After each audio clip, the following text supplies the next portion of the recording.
की एक अच्छी शुरुआत की है अध्यक्ष महोदय, इसमें कहीं दो मत नहीं है। यह वंदे मातरम भारत के इतिहास, वर्तमान और भविष्य के साथ जुड़ा हुआ है। इस वंदे मातरम ने ब्रिटिश साम्राज्य से लड़ने में हमारे स्वतंत्रता सेनानियों को काफी ताकत दिया था। वंदे मातरम वह गीत है अध्यक्ष महोदय जिसके कारण सदियों से सोया हुआ यह हमारा भारत देश जाग उठा था। वह गीत आधी शताब्दी तक स्वतंत्रता संग्राम का प्रेरक बना रहा। वह गीत जिसकी आवाज इंग्लिश चैनल पार करके ब्रिटिश पार्लियामेंट तक पहुंच गई थी। ऐसा था यह हमारा वंदे मातरम। वंदे मातरम जैसे अमर गीत के रचयिता बंकिम बाबू ने कहा था, एक दिन ऐसा आएगा जब सभी देशवासी वंदे मातरम गीत के महत्व को निश्चित रूप से समझेंगे। और वह क्षण आया 1905 में बंगाल विभाजन के खिलाफ हुए आंदोलन के दौरान। इस आंदोलन के समय वह गीत धरती से आकाश तक गूंज उठा था।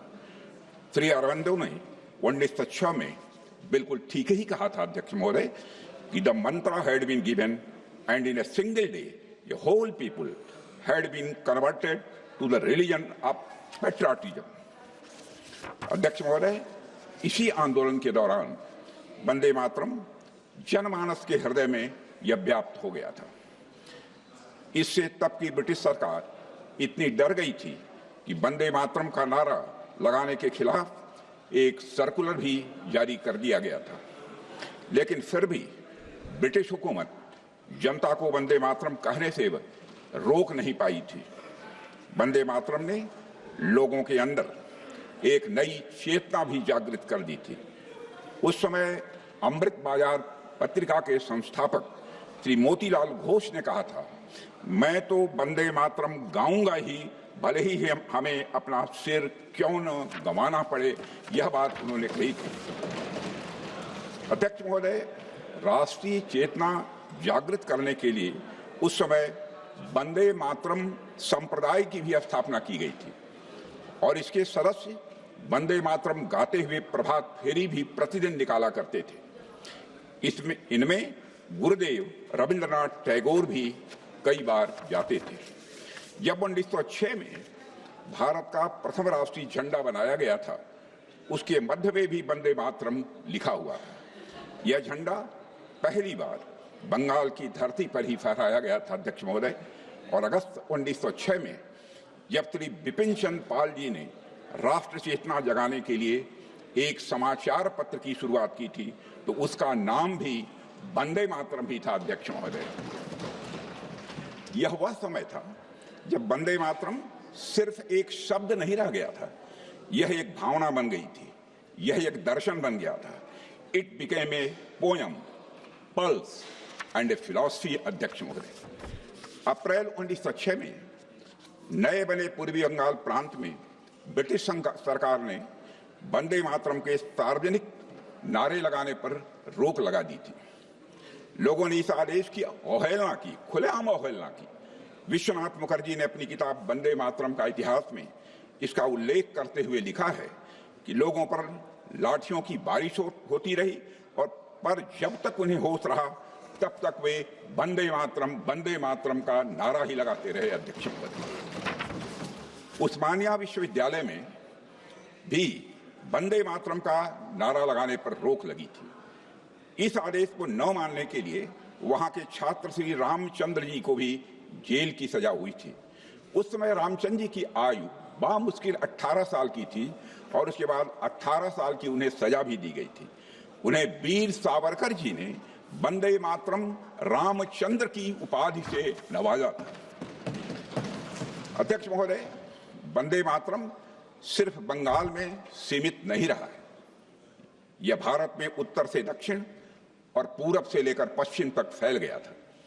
पंजाब, तमिलनाडु, बॉम्बे प्रेसिडेंसी, सभी जगह लोग वंदे मातरम बोलने लगे थे। एक दूसरे का अभिवादन भी वंदे मातरम बोलकर करते थे। सिर्फ भारत ही नहीं, भारत के बाहर भी वंदे मातरम भारतवासियों के लिए एक मंत्र की तरह कार्य कर रहा था। लंदन, पेरिस, जेनेवा, कनाडा, सभी जगह जहां भी भारतीय थे, भारत के लोग वंदे मातरम लगातार बोलते थे। 1912 में जब श्री गोपाल कृष्ण गोखले जी दक्षिण अफ्रीका पहुंचे तो उनका स्वागत भी वंदे मातरम नारों के साथ ही वहां की जनता ने किया था। अध्यक्ष महोदय, वंदे मातरम के साथ शहीद भगत सिंह और शहीद चंद्रशेखर आजाद जी के पत्र प्रारंभ हुआ करते थे। मदन लाल ढींगरा जी का आखिरी शब्द भी वंदे मातरम था। फांसी पर जाते समय क्रांतिकारी सूर्य सेन के होठों पर भी वंदे मातरम था। खुदीराम बोस की जुबान पर भी वंदे मातरम ही था। अध्यक्ष महोदय, इसलिए वंदे मातरम सिर्फ एक गीत नहीं है, यह हमारी राष्ट्रीयता का सूत्र है, भारत की अंतर आत्मा का यह स्वर है। अध्यक्ष महोदय, आज जब हम वंदे मातरम की 1.5 शताब्दी की गौरवशाली यात्रा का उत्सव मना रहे हैं, तब यह सच स्वीकार करना पड़ेगा कि वंदे मातरम के साथ जो न्याय होना चाहिए था वह न्याय नहीं हुआ। आज आजाद भारत में राष्ट्रगान और राष्ट्रगीत को बराबर का दर्जा देने की बात की गई थी, लेकिन एक हमारी राष्ट्रीय चेतना का अभिन्न अंग बन गया, समाज और संस्कृति की मुख्य धारा में स्थान पा गया, वह हमारे राष्ट्रीय प्रतीकों में शामिल हो गया। वह गान था हमारा जन गण मन। लेकिन दूसरे गीत को मार्जिनाइज कर दिया गया, उपेक्षित किया गया, उसे खंडित किया गया।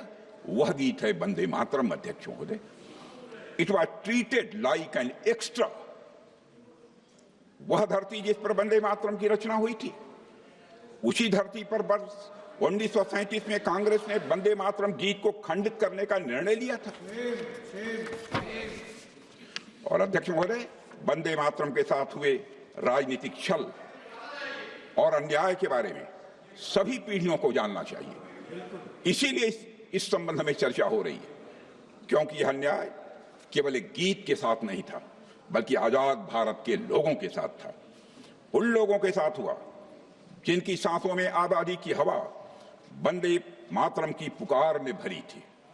अध्यक्ष महोदय, उस पुकार को सीमाओं में बांधने की कोशिश इतिहास का मैं मानता हूं कि यह बहुत बड़ा छल था।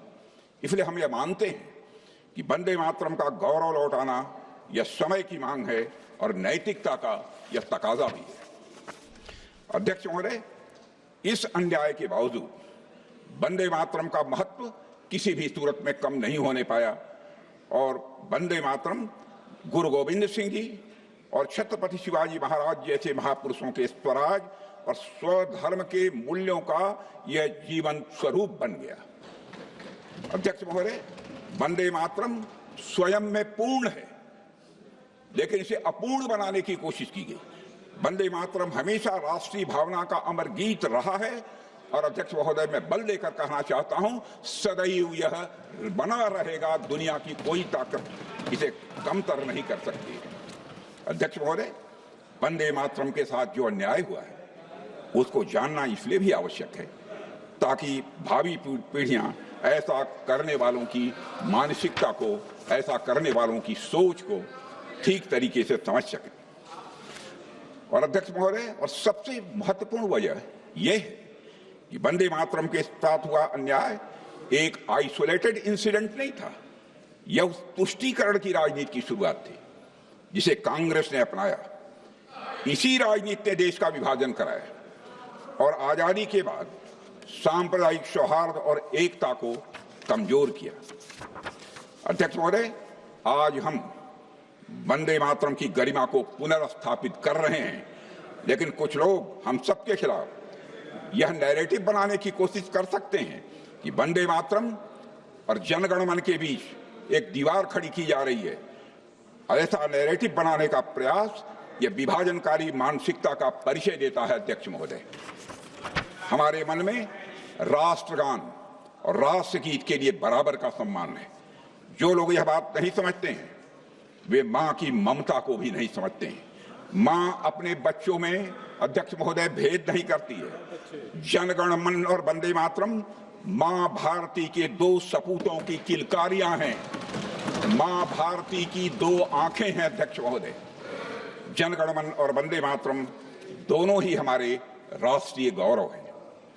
दोनों को भारत माता के प्रति अटूट प्रेम, राष्ट्रवाद और बलिदान की भावना एक सूत्र में बांधती है। इसलिए वंदे मातरम का उद्घोष यह किसी के विरुद्ध नहीं है, बल्कि हमारी राष्ट्रीय स्वाभिमान की यह अभिव्यक्ति है। अध्यक्ष महोदय, एक समय था जब भारत दुनिया की सबसे बड़ी अर्थव्यवस्था थी, लेकिन कॉलोनियल रूल की कूटनीति और कुशासन ने 19वीं सदी के उत्तरार्ध तक हमारी मातृभूमि की स्थिति बहुत ही दयनीय कर दी थी। उस समय बंगाल की धरती से ऋषि बंकिम चंद्र चट्टोपाध्याय जी ने वंदे मातरम का आह्वान किया था।